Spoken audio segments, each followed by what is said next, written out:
Hello वैंक्शन and ईजहन lover, welcome back to our channel. Thank you guys आपके प्यार और सपोर्ट के लिए। आपका प्यार और सपोर्ट यूं ही बरकरार रखेगा मेरे साथ। तो गाइस, अगर आपने चैनल को सब्सक्राइब नहीं किया है तो प्लीज सब्सक्राइब कर देना। तो आज हम my concept is a man का नेक्स्ट पार्ट देखने वाले हैं। लास्ट पार्ट में हमने देखा जहन और फेंग अपने मैरिज रिचुअल कंप्लीट करने के लिए टेम्पल में जाते हैं। ईबो और जिंक मिलकर एक प्लान बनाते हैं और वो दोनों भी जहन और फेंग के पीछे टेम्पल में जाते हैं। जिंक मॉन्क के कपड़े पहनकर जहन और फेंग के सामने गई और टेम्पल में जिंक ने फेंग को अपने जाल में फंसा लिया और उसने फेंग के पाप धोने के लिए ईबो का गुलाम बनने के लिए कह दिया। और तभी जहन भी नीमुशी के सामने अपने दिल की बात कह देता है और ईबो जो छुपकर ये सब देख रहा था और वो जहन की बातें सुनकर उसकी आंखों में आंसू आने लगे।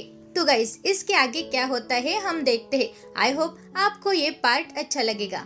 ईबो और जिंक अपनी गाड़ी की ओर दौड़ने लगे और उन दोनों ने कोचमैन को उन्हें तुरंत मेले में ले जाने के लिए ऑर्डर दिया। बेचारा कोचवान अपने मास्टर के ऑर्डर को फॉलो करने के अलावा उसके पास दूसरा कोई ऑप्शन नहीं था। उसने घोड़े को कोड़े मारे और तेजी से मेले की ओर भाग गया। इस दौरान जहन पूरे रास्ते में चुप रहा। फेंग ने कई बार जहन की अटेंशन पाने की कोशिश की, लेकिन उसे जहन के डेथ ग्लेयर से अपना मुंह बंद करने के लिए मजबूर होना पड़ा। जहन इस समय उस बीच को न मारने की पूरी कोशिश कर रहा था। वो बस जल्द से जल्द ईबो के पास जाना चाहता था और उससे माफी मांगना चाहता था। ईबो ने इस बीच के हाथों से कितना टॉर्चर सहा है और बहुत प्रॉब्लम्स को भी फेस किया है। जल्द ही वे मेले में पहुंच गए।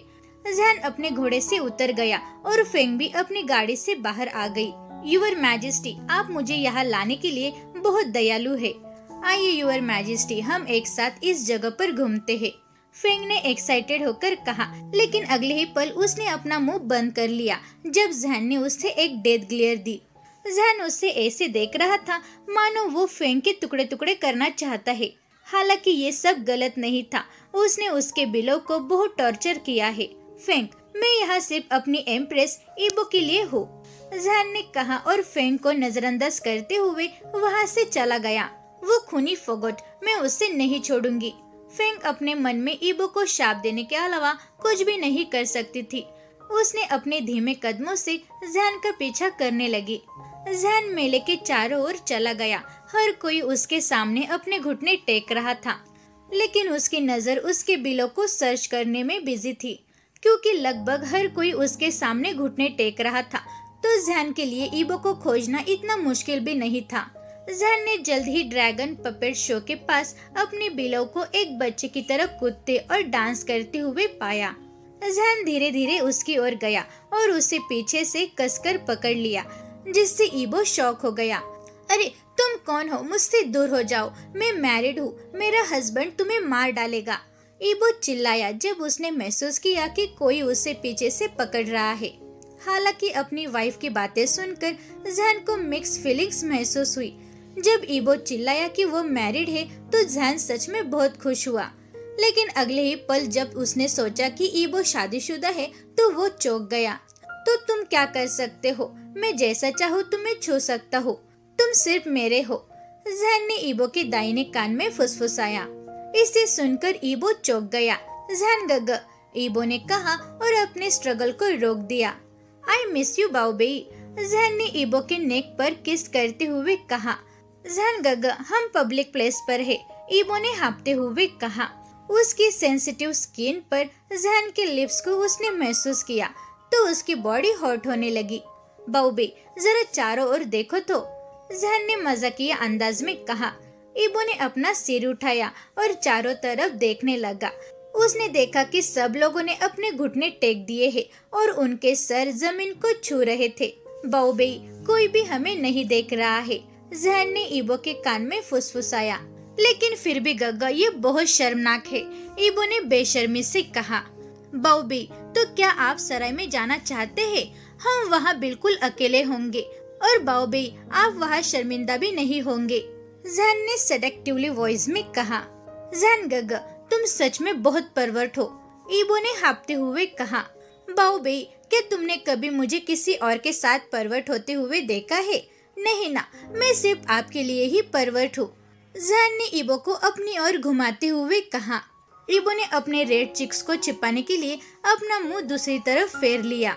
जैन ईबो को और चिढ़ाना चाहता था, लेकिन उसके कान में दर्द महसूस होने लगा।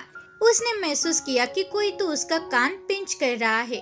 तुम शेमलेस परवर्ट इंसान, मेरे सामने मेरी डीडी को शर्मिंदा करने की तुम्हारी हिम्मत कैसे हुई? जिंक ने जैन का कान पिंच करते हुए उसे डांटने लगी। अय्या जिंक, मेरे कान में बहुत पेन हो रहा है, प्लीज इसे छोड़ दो। जैन चिल्लाने लगा। ईबो ने सिर्फ हंसते हुए उन दोनों को देखा। अपने दिल की बात कहने के लिए जैन को डांटने के बाद जिंक ने उसका कान छोड़ दिया। तुम बहुत क्रूअल हो जिंक, जैन ने अपने कान को सहलाते हुए कहा। जिंक ने बस उस पर अपनी नजरें घुमाई। वे सभी खुशी खुशी अपने पलों को एक साथ शेयर कर रहे थे। तभी फेंग उनके पास पहुंच गई। फर्स्ट कॉन्सर्ट आपको यहाँ देखकर बहुत अच्छा लगा, फेंग ने जिंग को रिस्पेक्टफुली बो करते हुए कहा। जिंग ने फेंग को नजरअंदाज कर दिया और उसने जैन से चिपके रहने की कोशिश की, लेकिन जैन ने उसे चकमा दे दिया और वो ईबो के बगल में आ गया।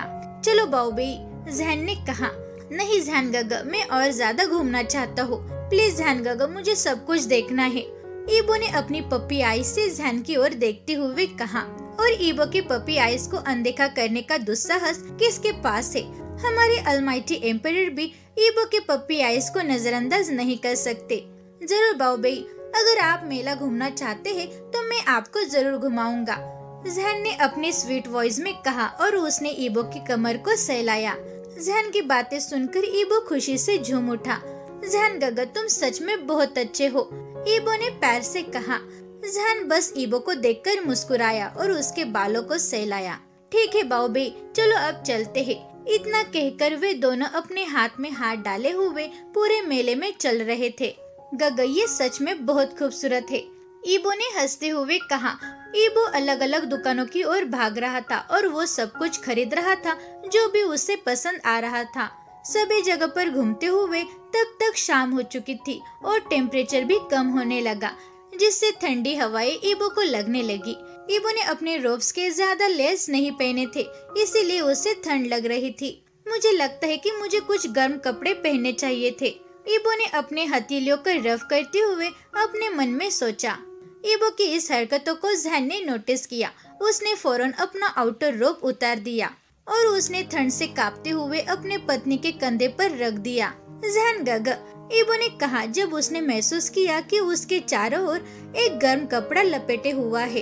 ईबो ने पैर से मुड़कर जैन की ओर देखा और मुस्कुराया। वे दोनों एक दूसरे की आंखों में डूब गए थे। तभी अचानक फेंग चीखने लगी। यूर मैजेस्टी, यहाँ बहुत ठंड है, मुझे भी बहुत ठंड लग रही है, फेंग ने कहा। किसी ने भी आपको इस तरह के रोब्स पहनने के लिए नहीं कहा था, ये आपकी गलती है, इसीलिए आपको भुगतना पड़ेगा। ये जिंग था जिसने जवाब दिया। जिंग की बातों से फेंग चौंक गई। जैन ने फेंग की शिकायत को पूरी तरह से नजरअंदाज कर दिया और वो ईबो को उस जगह के सबसे अमीर सराय की ओर खींच लिया। ईबो ने जिंग की ओर देखा और जिंग ने भी ईबो की ओर देखा। सराय के अंदर कदम रखने से पहले ही ईबो ने उसे एक शरारती स्माइल दी।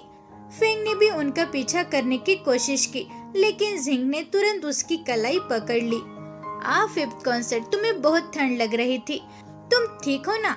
चलो मैं तुम्हारे लिए एक नए रोब्स खरीदती हूँ, जिंग ने फेंग को उनसे दूर खींचते हुए कहा।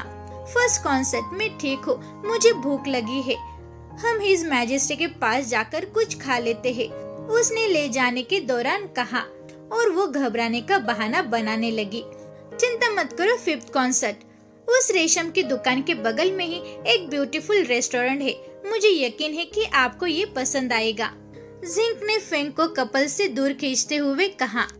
इस दौरान जैन और ईबो सराय के वीआईपी चैम्बर में बैठे थे। सराय अंदर से सच में बहुत खूबसूरत था। उस खूबसूरत रेस्टोरेंट को देखने के लिए ईबो अपना सिर 180 डिग्री घुमा रहा था। जल्द ही सराय के मालिक खुद सराय की सभी स्पेशल डिश उनके लिए लाई। योर मैजेस्टी, ये हमारे रेस्टोरेंट की सभी स्पेशल डिश है, प्लीज इसे टेस्ट कर लो, उस सराय के मालिक ने झुकते हुए कहा। जैन ने अपनी चॉपस्टिक्स से मीट के कुछ टुकड़े उठाए और उन्हें ईबो के प्लेट में रख दिया। बाओबेई, ये जब तक गर्म है तब तक खाओ, आपको ये बहुत अच्छा लगेगा, जहन ने ईबो की प्लेट में तरह तरह के खाने का ढेर करते हुए कहा, अय्या जहन गग, इतना खाना मैं नहीं खा सकता। रुको रुको, इतना बस हो गया जहन गग, ईबो ने कहा। लेकिन जहन ने उसकी कोई भी बात नहीं सुनी।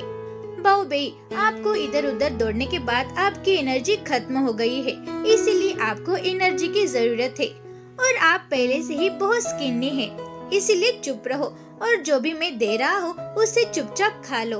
जहन ने ऑर्डर दी। ईबो कुछ भी नहीं कर सकता था, इसीलिए उसने चुपचाप अपना खाना खाने लगा। सराय के मालिक सिर झुकाए हुए उनकी बात सुनता रहा। उन्हें पता नहीं था कि एम्पायर के साथ ये प्यारा लड़का कौन है जो उसके साथ इतनी लापरवाही से बात कर रहा है। यहाँ तक कि ये लड़का एम्पायर को उसके नाम से पुकार रहा है।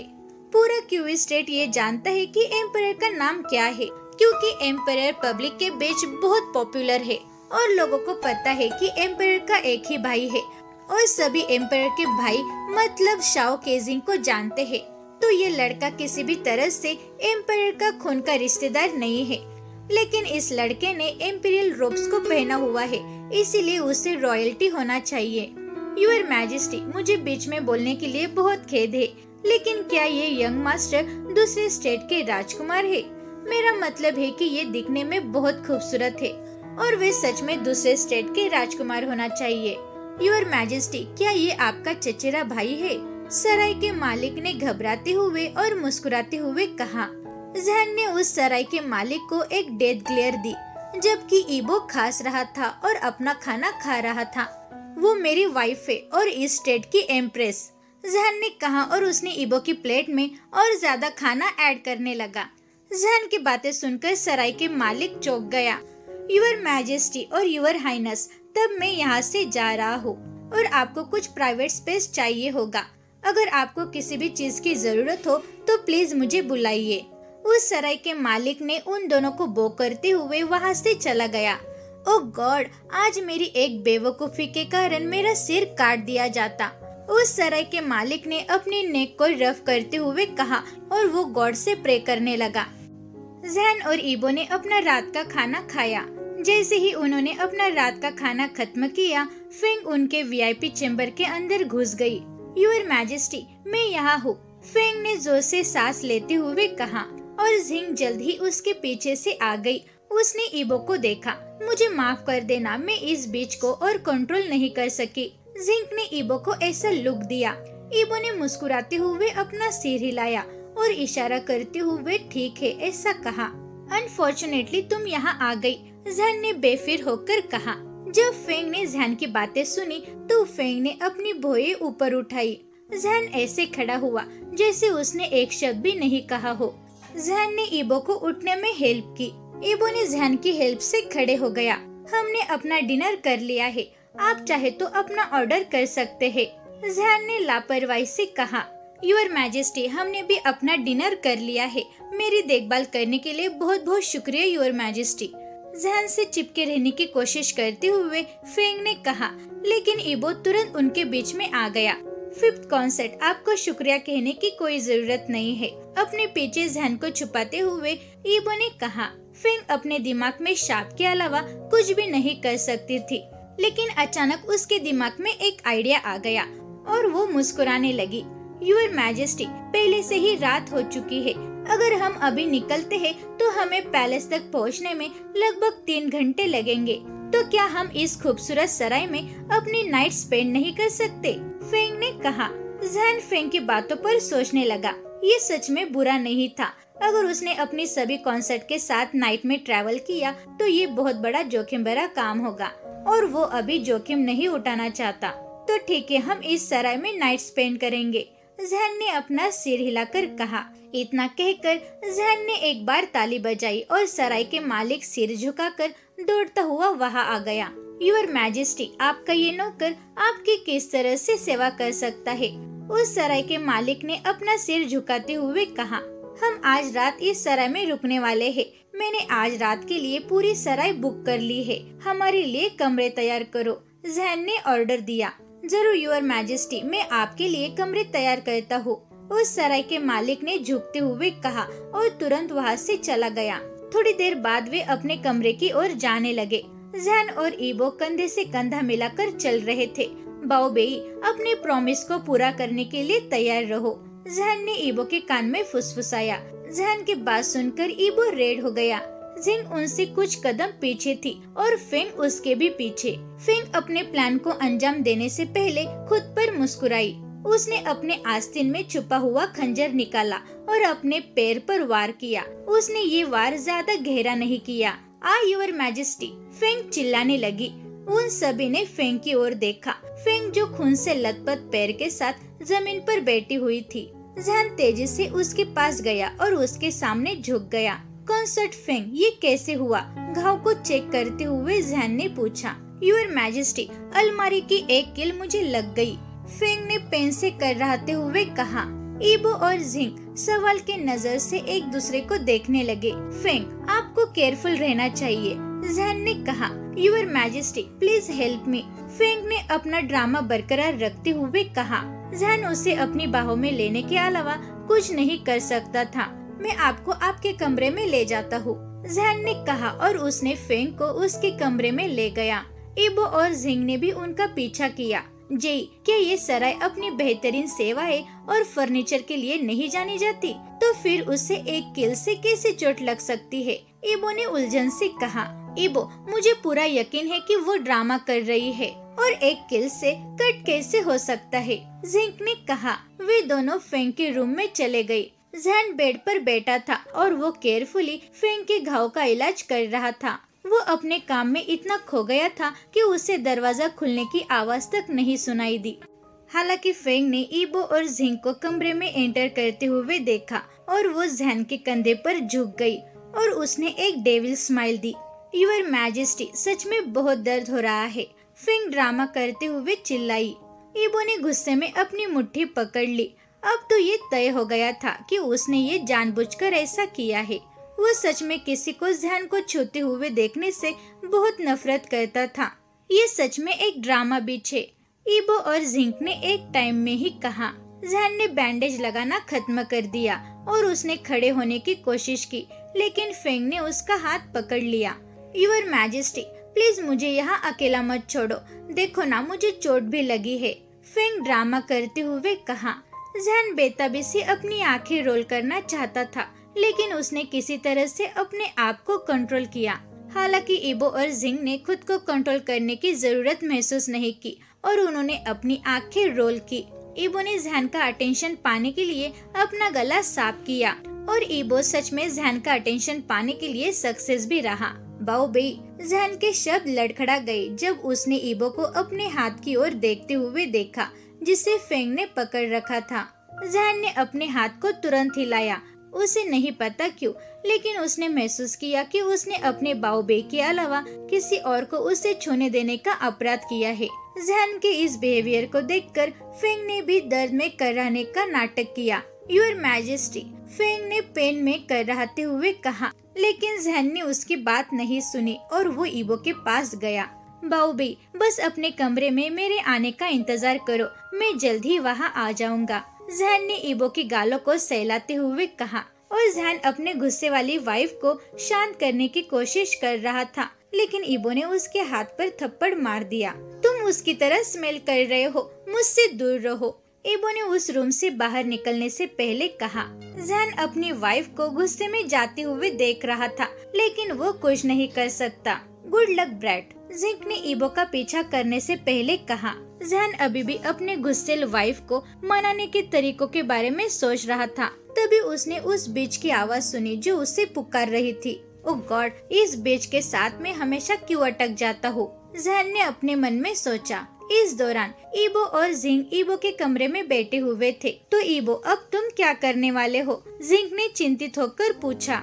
ईबो ने जिंग को एक शरारती स्माइल दी। चिंता मत करो जी, मेरे पास पहले से ही बहुत ज्यादा प्लान्स है, तुम बस आज रात के लिए मुझे तैयार होने में मेरी हेल्प करो, ईबो ने अपनी बड़ी बहन को देखते हुए कहा, जो एक सेकंड में समझ गई कि उसे क्या करना है। तो तो ज़ैनगगे आज रात देखते हैं कि किसे सजा मिलने वाली है। एबो ने अपने मन में सोचा और मुस्कुराने लगा। तो गाइस आपको आज का पार्ट कैसा लगा? Thank you very much guys video देखने के लिए। तो अब क्या होगा गाइस, अब पनिशमेंट किसको मिलेगी और ये पनिशमेंट क्या होगी, ये तो हम आने वाले पार्ट में ही जानेंगे। तो गाइज अगर आपने चैनल को सब्सक्राइब नहीं किया है तो प्लीज सब्सक्राइब कर देना, वीडियो को लाइक करो और शेयर करो और मुझे कमेंट में ये जरूर बताना कि आपको आज का पार्ट कैसा लगा। Thank you guys.